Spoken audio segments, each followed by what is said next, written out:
వెతుకుతాను కానీ నువ్వు వెళ్ళి నా చేతికి టాక్సీ లీడ్ పట్టరా బాబా. నువ్వు పద బాబాయ్, నేను కూడా టాక్సీ వేసుకుని ఊరంతా గాలిస్తాను. మరే నువ్వు వట్టి గాబరా మనిషి కానీ ఇంట్లోనే ఉండి పిల్లలతో తిప్పలు పడుతుంది. నువ్వు లేచాడు పోయి చూడరా, చూడు. నువ్వు చూడరా, నువ్వు వెళ్ళి రావే రావే బాబు.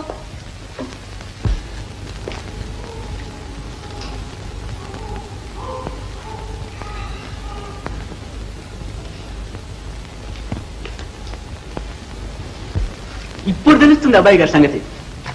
ఏమో నేను వెళ్తున్నాను, ఇల్లు జాగ్రత్త. వెళ్ళండి వెళ్ళండి. బాబాయ్ మీరే నాకు దిక్కు, అన్ని చోట్ల కాస్త జాగ్రత్తగా చూసిరండి. నువ్వు పిల్లలతో తిప్పలు పడుతూ ఉండు, నేను పోతున్నా. నిద్ర. బాబాయ్ మన ఎండని ఇంకా బాగా ప్రారంభించలేదే. ఇంకా టైం కాలేదు, నువ్వు పడుకో.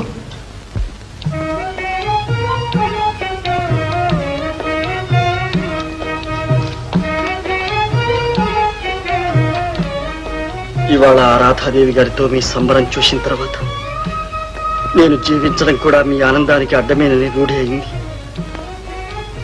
ఈర్ష్య పాడుది, ఆడవాళ్ల చేత ఎంత సాహసమైనా చేయిస్తుంది.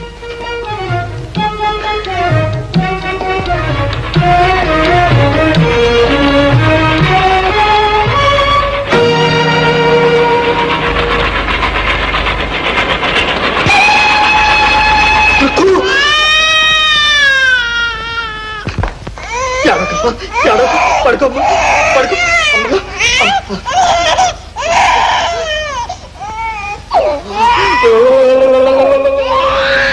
పడుకో అమ్మా, పడుకో. నన్ను వెళ్ళలేండి పిన్ని, పాప ఏడుస్తూ ఉంది. ఈ ఛాన్స్ కోసమేగా కాచు కూర్చుంది. ఇప్పుడు వెళ్తానంటావేంటి? కాస్త సంబరం సాగని చెల్లాయి.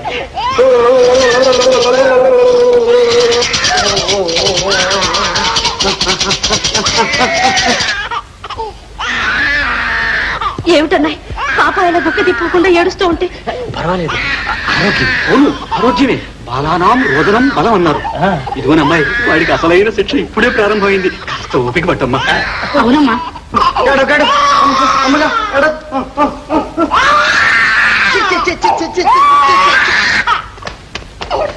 ఎంత పని చేశారు బాబాయ్. బాబాయ్ మనం ఏంటని బావ చొక్కా మీద చిన్న బహుమానం చేసింది. అమ్మాయి ఇప్పుడు చూడాలి వాడి తిప్పలు. ఆ తడిసిన చొక్కా ఓడ తీసుకోలేక, పాపాయిని ఓదార్చుకోలేక పండగే పండగే.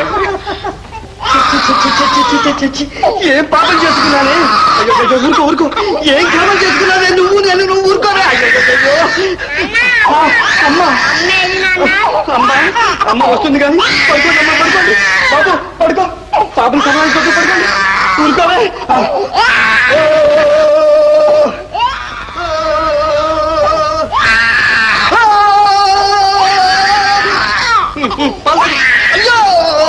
ఇంకా ఏంటన్నా వారు పాపతో అలా బాధపడుతూ ఉంటే నన్ను పార్క్ అంతా పరిగెత్తించలే.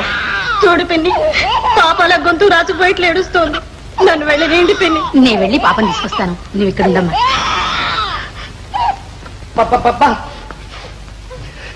నాకు ఇచ్చిన దండన చాలు కానీ నోరు మూసుకోవే తల్లి, నీకు దండం పెడతాను. అమ్మ రావే, తల్లి రావే, మా తల్లి రావే. పాపకి పాలు పట్టి తీసుకొస్తానైనా. నీ రుణం ఎలా తీర్చుకుంటాను అత్తయ్య? అవేం వద్దు కానీ పిల్లలు చూసుకో. మా అమ్మ లేదు, అమ్మ లేదు.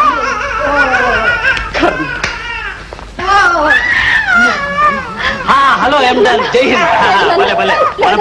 బంగారు తల్లి, నా బంగారు తల్లి ఆడుకున్నా. నా బంగారు ఏం తెరిచెవరా నా తల్లి?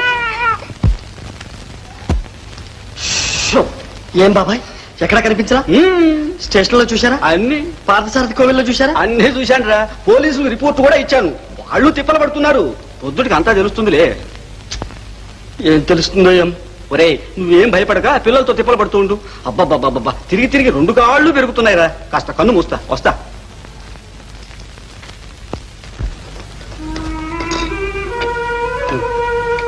ఇది కూడా, ఇవన్నీ తినాలి బాబు.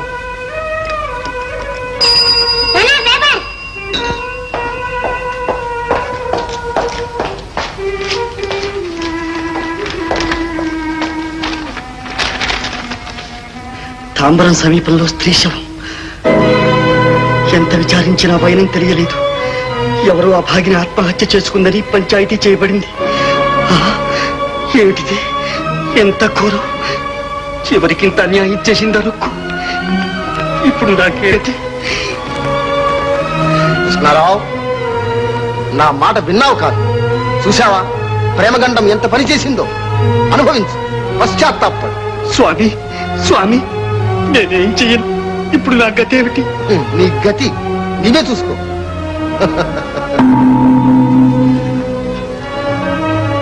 ఎవరితో నాన్న మాట్లాడుతున్నా? ఏం లేదమ్మా, మీరు వెళ్ళి టిఫిన్ తీసుకుంటూ ఉండండి, నేను ఎప్పుడే వస్తాను. పదమ్మా.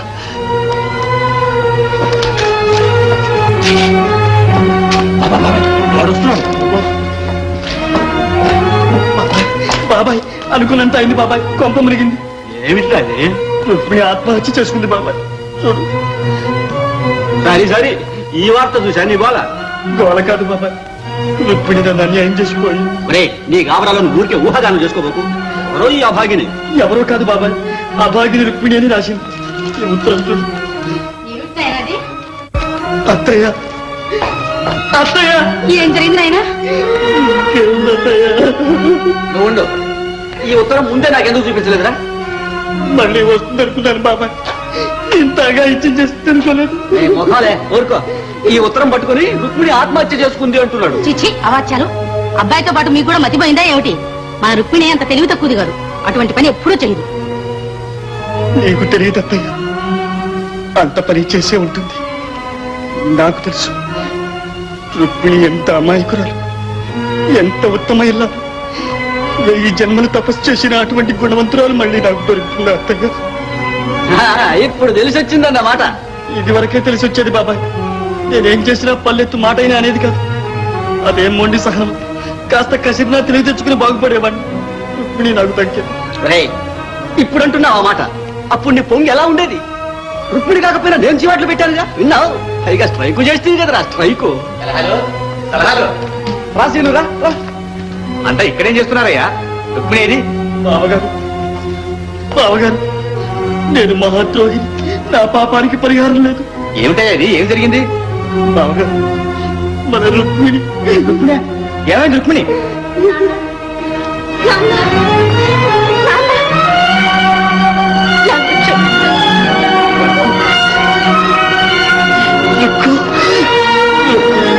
బ్రతికొచ్చే వరకు నన్ను క్షమించు రుక్కు, నన్ను క్షమించు.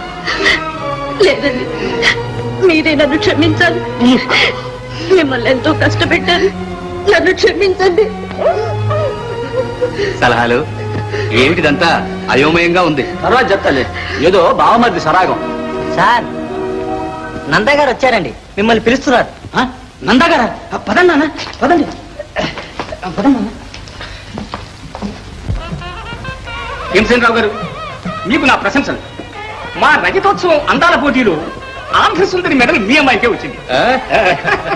పితాజీ, ఈ మెడలు కృష్ణారావు గారి చేత ఇప్పించండి.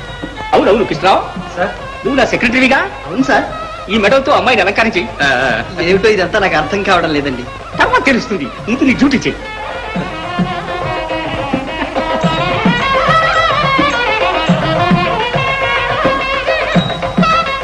ఏమిటండి ఇది? నాకు సిగ్గుగా ఉంది. అందుకేనమ్మా మా జడ్జిలు నిన్ను మెచ్చుకుంది. చూసారా పితాజీ, భర్త గారే ఆంధ్ర సుందరి పథకంతో భార్యను అలంకరిస్తూ ఉంటే నిజమైన పెళ్లిలా ఉంది. అవును గాని రాధా, నీ వంటి తెలివైన అమ్మాయి మా ఆఫీసులో ఉన్నందుకు నన్ను నేను ప్రశంసించుకుంటున్నాను. చూడు, నువ్వు కూడా తప్పున పెళ్లి చేసుకుంటే నేను చాలా సంతోషిస్తాను. మరి నేను వరించిన పెళ్లి కుమారుడు కూడా ఇష్టపడాలి కదా తాతాజీ? ఎందుకు ఇష్టపడు? ఎవడో చెప్పు. పెళ్లి వాడిని కాళ్ళ వేళ్ళ పడి బ్రతిమాడు తీసుకొస్తాను. బ్రతిమాలాడం ఏంటి బాబాయ్? ఇలాంటి ఆదర్శ స్త్రీ వరించిన తర్వాత కొండ మీద కోతి ఎవరైనా సరే చూలు పట్టుకొని లాక్కొస్తారు. నాతో చెప్పండి. అలా సిగ్గుపడతారని చెప్పండి. మీరే.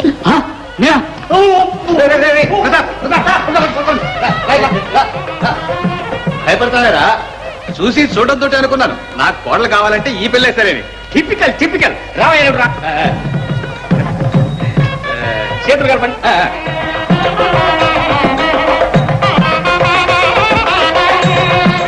రాధా నా కూతురు. మనం వియ్యకులమైనందుకు నన్ను నేను ప్రశంసించుకుంటున్నా. నన్ను కూడా కాస్త